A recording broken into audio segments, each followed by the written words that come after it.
¿Cómo le va, doctor Evergato? ¿Cómo está? Buen día. Jorge, ¿cómo estás tú? Bien, estoy muy bien, una linda mañana. Te vas a referir hoy a un hecho muy importante que tiene que ver con la situación que se da allí en Medio Oriente. Bueno, que en las últimas horas ha tenido una situación que yo no sé si es de definición. Hay quienes titulan acuerdo de paz. Lo que en realidad yo entiendo es que hay una tregua para llegar a un acuerdo para instalar nuevamente la paz en esa zona del mundo, una zona muy delicada, una zona que puede tener además no solamente el drama de los dos pueblos que están enfrentados, sino también, digamos, todo lo que tiene que ver con los equilibrios mundiales. Coincido con tu apreciación. Ahí está. Ahora, Ever, te pido solamente una línea a propósito de un hecho muy nuevo que se ha dado y que tiene que ver con este caso relacionado al acuerdo que había existido en el sindicato de la bebida y en los empresarios por un aumento y una recuperación que ahora es objetada por el Poder Ejecutivo y que por lo tanto no llegaría a, digamos, a concretarse.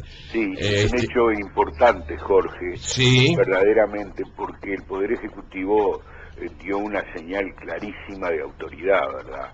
El convenio que se había realizado entre la FOEB y la patronal de la bebida violaba deliberadamente las pautas salariales acordadas, difundidas por el gobierno, y la violaba de una manera grosera. El otro día que el gobierno había instado a las partes a moderar sus propuestas, ¿verdad? De manera que el gobierno reaccionó como cabía esperar que reaccionara, señalando de que la lucha contra la inflación es enormemente importante en el país y que no puede admitirse que se desconozcan sus gestiones que son tan importantes para la economía de todos. Claro. Vale decir, si se admite este convenio suscripto por la bebida, no hay más pautas salariales y los convenios subsiguientes que vienen ahora, porque es época de renovación, ¿cierto? Van a violar todos esa pauta acordada por el gobierno. Ahora, en primera instancia lo que se expresa y lo que sorprende es que las empresas habrían manifestado que el acuerdo de este aumento de salarios no iba a ser volcado en el precio de los productos. Entonces, ¿cómo entendemos esto? Eso es muy difícil de entenderlo, es muy difícil pensar que eso no ocurra. Muchísimas veces en el país se ha dicho que se van a generar descuentos, que no se van a aumentar los productos y a la larga resultan aumentados. Y el gobierno además no puede regirse por declaraciones de a quién soporta o no soporta el aumento. Claro. El aumento como tal va a incidir ya sea por el lado de las empresas reduciendo su capacidad operativa, ya sea por el lado del aumento de los salarios, ¿verdad? No depende estrictamente de cómo se distribuyan los aumentos. Ya aún en el caso que lo soporten las empresas, eso puede tener, desde el punto de vista económico, incidencia en la inflación. De manera que el gobierno allí tiene que ser, me parece a mí, tiene que ser terminante. Claro. Las pautas salariales acordadas deben cumplirse y el ejemplo, Jorge, es fundamental de que cunda, ¿verdad? ¿No? Sin duda. Ahora, Ever, también la gente de la bebida dice que hay acuerdos salariales que superan, digamos, los porcentajes que habían acordado los trabajadores de la bebida con las empresas. Sí, los hay, pero son anteriores a la pauta salarial anunciada por el gobierno. Ajá. De manera que la preexistencia de acuerdos antes de las pautas salariales ya no se puede modificar porque están surtiendo efectos. El problema es de las pautas salariales para adelante. Y que yo sepa, de las pautas salariales para adelante no hay ningún convenio firmado que las viole. El primero que las viola de modo claro es este convenio, que además tiene mucha importancia, porque como tú sabes, la bebida es un gremio en Uruguay y mucho más en la época previa al verano, es enormemente importante. Sin duda, sin duda. Ahora, a mí me parece que además los gobiernos deben dar, no deben ser despóticos, obviamente, no deben dar muestras de autoridad arbitraria, pero deben dar muestras de que la población los respeta en cosas importantes para el bienestar de todos. Si el Ministerio de Economía, en plena lucha, enfrascado como está, en mantener los precios, ve como sus sugestiones son desconocidas a la vuelta de la esquina, poco podemos esperar del gobierno. Yo te digo sinceramente, a mí me parece muy bien el sistema de los consejos de salarios, creo que mejorar el nivel adquisitivo de la población es muy importante. Estos últimos años se han logrado cosas realmente significativas en ese sentido. Los salarios, el poder de compra de los salarios ha aumentado de manera notoria, pero bueno, hay momentos en que el bienestar de todos se impone a los intereses de un gremio en particular, ¿no? Claro. Ahora, lo interesante acá es que mete una cuña importante de discordia entre el gobierno y un sindicato que está encabezado, entre otras cosas, por una figura notoria de la izquierda. Eso es lo curioso. No solo una figura notoria de la izquierda, como es Richard Reed, sino una figura notoria del ala moderada del gobierno. Claro. Richard Reed pertenece a la agrupación Liber Seregni. Sí. Él está muy cerca del ministro de Economía y está muy cerca de Lorenzo, de Astor y en fin, de figuras representativas del Frente Amplio. Sin embargo, acordó este convenio de manera bastante sorprendente.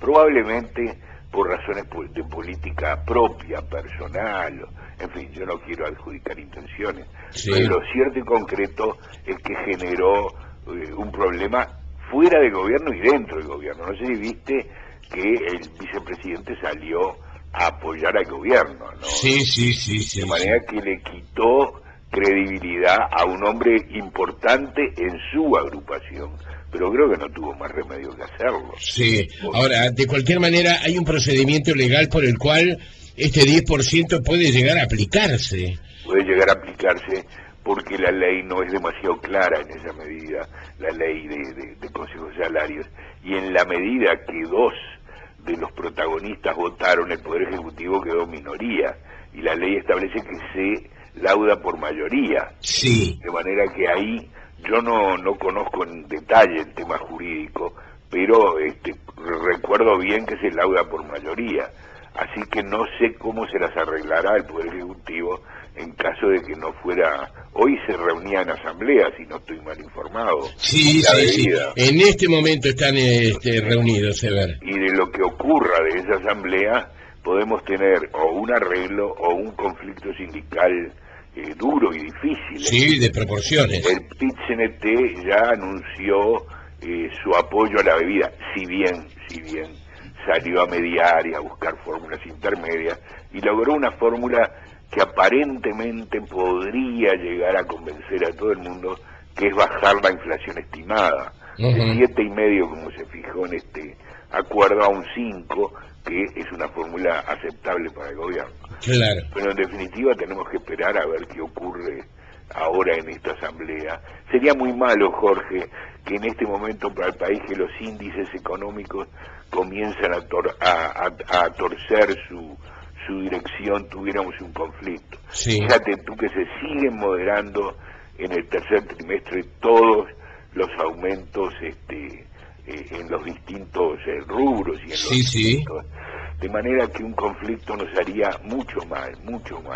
No se espera una gran temporada de turismo, no se espera que la industria pueda mejorar a corto plazo, de tal modo que un conflicto no sería bienvenido para la economía. Sí, ahora lo extraordinario, Eber, y ya pasamos al tema central, pero antes de llegar a eso, lo extraordinario que el conflicto, si hubiera hoy, por ejemplo, paralización, que parece ser que lo más probable, es decir, que por lo menos se marque un paro mientras se negocia o se conversan posibles soluciones.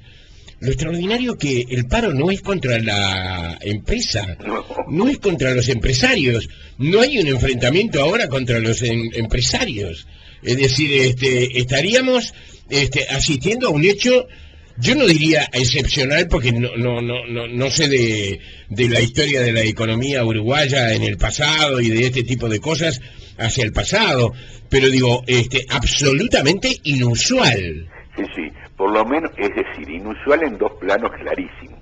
Primero, con un gobierno de izquierda, sí, como es este gobierno del Frente. No, hasta ahora, que yo recuerde, de Tabaré Vázquez en adelante, no ha habido ningún paro que de alguna manera estén orientados contra el gobierno. Sí los ha habido en el pasado. Recuerdo cuando en el 68 el famoso decreto de Pacheco Areco congelando precios y salarios, hubo un paro bastante importante de rechazo de ese congelamiento. Sí. Pero hace muchísimos años, y es lícito, tú que eres un hombre joven, que no te acuerdes de eso. Sí, muy joven debiste decir. Muy joven. Muy joven. Muy joven, ahí está. Ahora está correcto.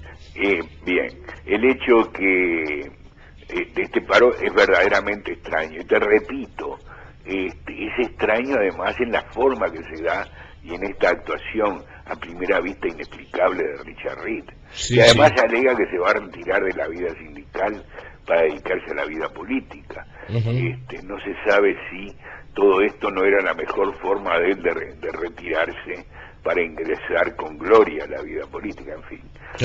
Claro. Ha sido un dirigente distinto a su manera, Richard Reed, ¿verdad? Muy cuestionado en algunas cosas, pero que ha tenido un protagonismo y un pensamiento muy fuerte. Los otros días se atrevió a hablar a propósito de los trabajadores y de los cumplimientos que los trabajadores deben tener con su tarea.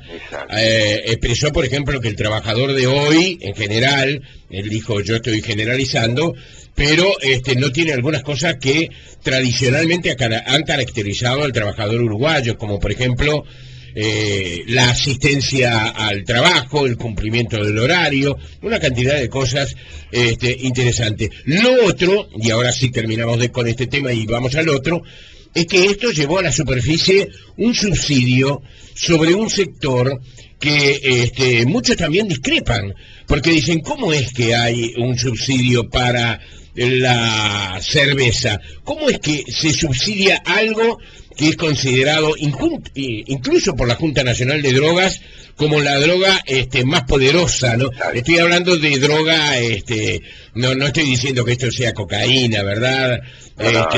Tampoco estoy diciendo que nadie tome cerveza, yo tomo cerveza, por supuesto.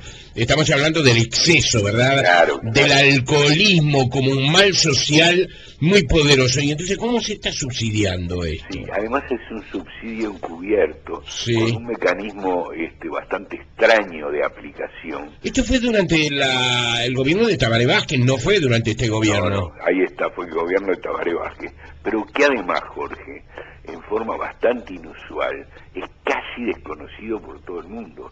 Era desconocido por la población clarísimamente, y sorprendió la noticia de que en definitiva se estaba subsidiando la bebida, ¿no? Y se estaba subsidiando la cerveza. Sí. Eso es absolutamente contradictorio con las pautas del gobierno, con las pautas en materia de salud del gobierno, como tú bien señalabas. De modo que es bastante curioso el asunto, ¿no? Bien. Pero, así es. Bien, Ever, entonces vamos al tema central de la mañana de hoy. Hay quien habla de acuerdo de paz, incluso hemos visto en los titulares, en la televisión, en los diarios, en las páginas web, en las radios, acuerdo de paz. Lo que me da la impresión, por la información que poseo, es que lo que en realidad se ha acordado es un alto al fuego para encontrar los caminos que puedan llevar a una paz duradera. Desde Israel se habló de por lo menos asegurar la paz 6 o 7 años, que serían los necesarios como para de alguna forma tratar de solucionar de una vez por todas este conflicto que se ha eternizado. Sí.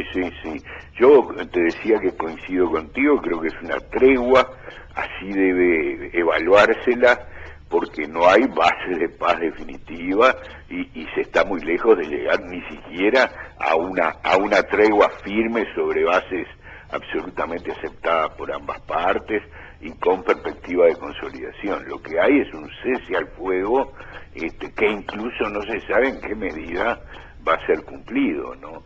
Porque digamos, Hamás tiene un control relativo de la población y Israel naturalmente que tiene posibilidades de cumplirlo porque tiene un control absoluto sobre sus fuerzas armadas. No ocurre lo mismo del otro lado, de modo que hay una cierta incertidumbre.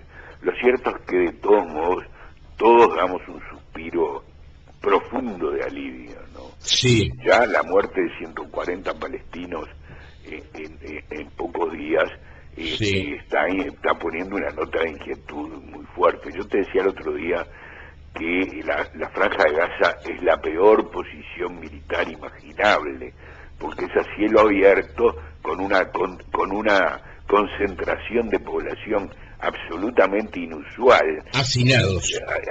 Hacinados, sin defensas importantes desde el punto de vista de la guerra aérea, y contra un ejército como es el ejército de Israel, con una altísima especialización militar y un armamento de primera línea, de modo que es una guerra donde los palestinos llevan todas las de perder, excepto desde el punto de vista propagandístico.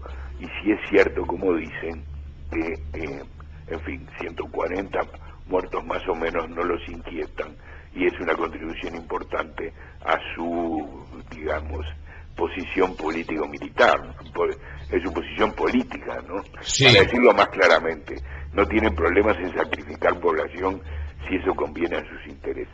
Yo no sé en qué medida eso es así, sospecho que la población de Gaza debe tener temor, no es posible asistir a un tipo de ataque de esta clase sin que se desorganice totalmente una sociedad.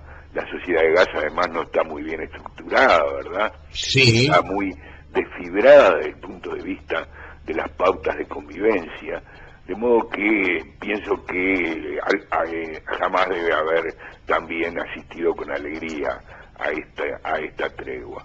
Ahora, lo cierto es que hay un problema de política interna bastante importante dentro de este conflicto, ¿no? La intervención egipcia ha sido muy importante. El hecho que Hillary Clinton apareciera en Egipto, ¿verdad?, al lado del presidente egipcio, ambos mancomunados hablando de haber obtenido la tregua, que la obtuvieran ambos, es un factor nuevo en el Medio Oriente, en el Próximo Oriente, ¿no? Sí. Absolutamente nuevo. ¿Por qué? Bueno, porque la revolución egipcia era una gran interrogante y el hecho que aparezcan posiciones moderadas es por lo menos auspicioso, ¿verdad? Pero por otro lado, hay ahí un intento importante de Hamás,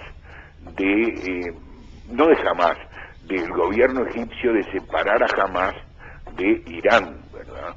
Aparentemente Egipto no vería con buenos ojos que Hamás estuviera subordinada a la política iraní y a Hamás y Siria, de manera que aquí habría un intento deliberado para colocar a Hamás en posiciones diferentes a las que tenía hasta ahora y más cerca de las posiciones de Al-Fatah.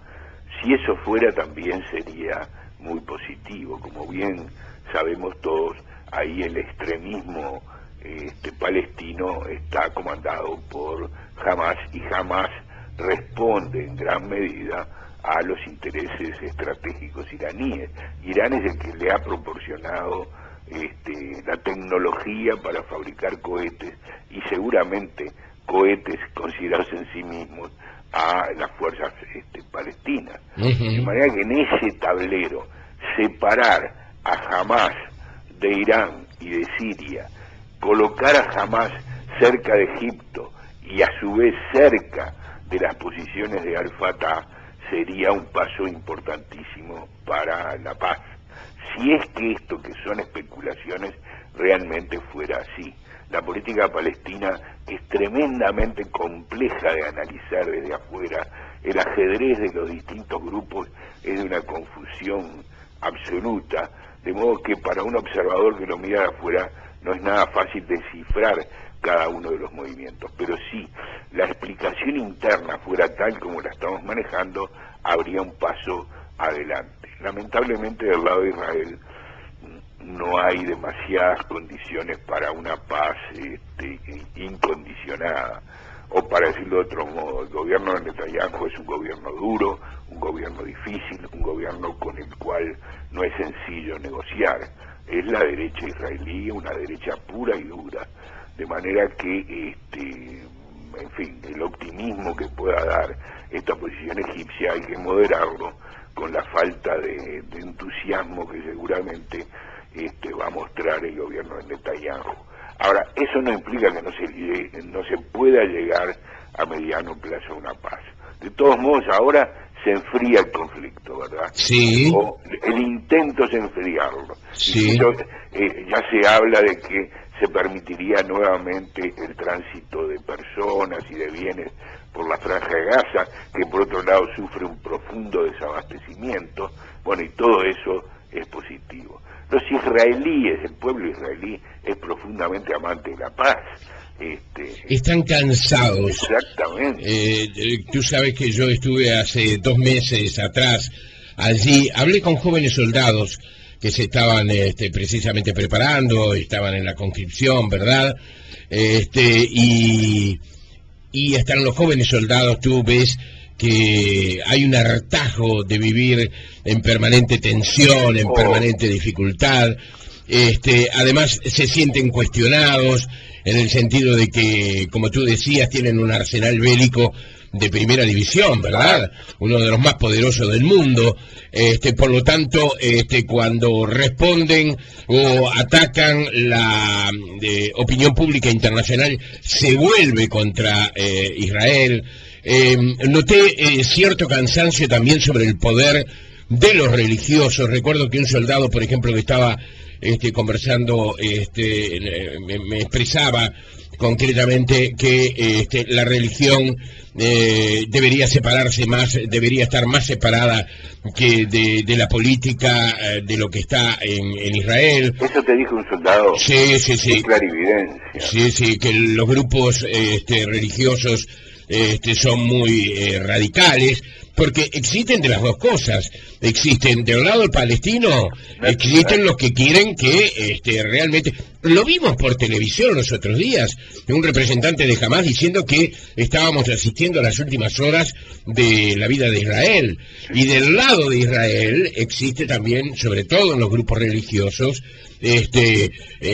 prácticamente el deseo de aniquilación del rival. Y además comentaban, incluso algo irónicamente, ¿verdad?, pero lo decían desde un espíritu muy patriótico y con el interés de defender la existencia de Israel y de cumplir con su deber. Pero estaban en el plano de imaginar de pronto soluciones. Decían, los religiosos incentivan la guerra, pero ellos no van a la guerra.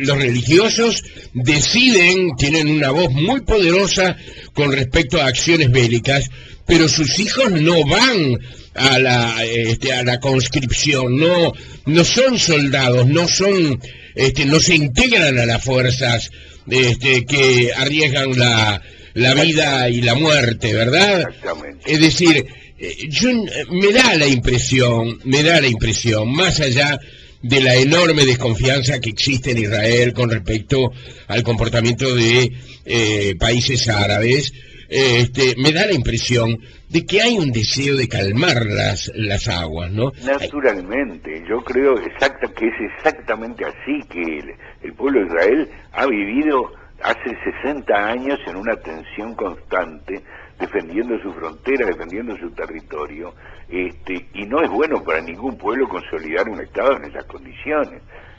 El estrés que debe suponer. Imagínate que aquí en cualquier momento pudieran caer cohetes. Bueno, sí, la vida claro, estaría absolutamente distorsionada. Sí. Desgraciadamente, tú lo dices muy bien, creo que el jueves pasado lo comentamos, sí, que la mezcla de factores religiosos y factores políticos es la peor de las combinaciones, ¿verdad? Del lado palestino ni hablar, el partido de Dios, fíjate tú, el partido de Dios, como se llama Hamás. ¿Qué significa que en la política las normas políticas estén dictadas por la voluntad de Dios? ¿Y qué significa del lado de Israel que los religiosos estén pensando en el gran Israel de la Biblia, cuyo territorio prácticamente abarca el doble del que tiene Israel actualmente? Sí. Bueno, en esas condiciones, con los dioses dialogando, los hombres quedan de lado. Entonces las posibilidades de la paz son muy escasas, ¿no? Sí. Muy escasas. Tú sabes que yo pedí para recorrer algunos barrios religiosos. Sí. Viví esa experiencia en Brooklyn, en Nueva York, en los Estados Unidos. Es una experiencia que vale la pena hacerla, ¿eh? Realmente vale la pena hacerla. ¿Barrios judíos en Brooklyn? Sí, donde está concentrado concretamente, digamos, la colectividad religiosa. Sí. Estoy hablando, cuando hablé concretamente de recorrer los barrios religiosos, los propios amigos israelíes me dijeron que era complicado. Que por ejemplo si tú vas en auto por allí puedes tener dificultades, te apedrean. Todo eso ha generado en buena parte de la población, especialmente en la población de Tel Aviv, que se la considera como más laica, ¿verdad? Más lejana, muy judía, pero sobre todo culturalmente judía. Claro. Todavía, es decir, desprendida de esos restos radicales que te pueden hacer que una persona, por ejemplo, si viene un religioso judío caminando por la calle, debes apartarte para que él siga su paso. Él no se va a apartar y puedes recibir un insulto. Es decir, cosas. Pero en medio de todo eso, hablar de esta manera es decir que Israel es la responsable de una situación que se vive. Eso nadie piensa que tú lo digas, ni es una buena forma de definir el conflicto. Estoy trasladando algunas cosas que los propios israelíes te expresan con cansancio. Te expresan con sumo cansancio. Ayer vi una cosa que realmente fue deplorable. Vi en Buenos Aires una manifestación contra la Embajada de Israel que fue realmente... ¿Contra la Embajada? Sí, contra la Embajada de Israel, pero además agresiva, sumamente agresiva, pedradas, palos... Fíjate tú, Jorge, qué ironía. La Embajada de Israel, que fue borrada del mapa en Buenos Aires hace no tantos años, ahora es objeto de un repudio. Es extraordinario, ¿no? La ironía es absoluta, ¿no? Es extraordinario. Doctor Evergato, me pongo en comunicación con usted en cualquier momento. Yo le doy un abrazo, Va a ser un placer. Adiós. Chao.